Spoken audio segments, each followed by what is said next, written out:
Matapos ang nasa 8 pagdinig ng Blue Ribbon Committee sa maanumalyang flood control projects, ibinahagi ni Blue Ribbon Chairman Panfilo Lacson ang Chairman's Report.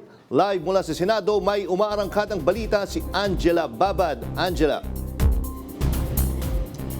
Jack, sa katatapos nga lamang na sesyon dito sa Senado ay ibinahagi ni Senate President Pro Tempore at Blue Ribbon Committee Chairman Panfilo Lacson ang summarized findings o kanyang tinawag na synthesized version ng Partial Committee Report o ang Chairman's Progress Report. Sa privilege speech ni Lacson, kanyang dinetalye ang buong sistema kung saan, paano at kanino napunta ang perang mula sa malawakang korupsyon sa flood control projects.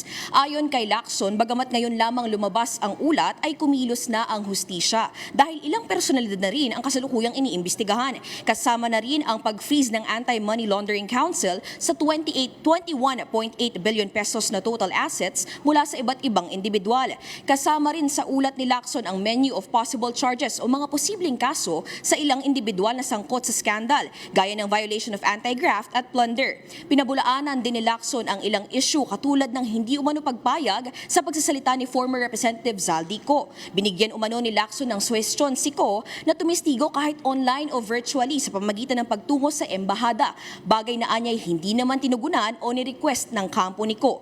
Giit ni Lacson, hindi rin totoo na hindi niya gustong isailalim sa investigasyon si former House Speaker Martin Romualdez. Ayon kay Lacson, inimbitahan na noon at patuloy pang iimbitahan si Romualdez sa pamamagitan ni House Speaker Bogie D bilang pagrespetos pa rin sa interparliamentary courtesy. Bagay na ayon sa mga naunang pahayag ni Romualdez ay handa rin niyang harapin. Jack, sa ngayon ay nasa 7 na rin ang senador na lumagda sa BRC Partial Committee Report.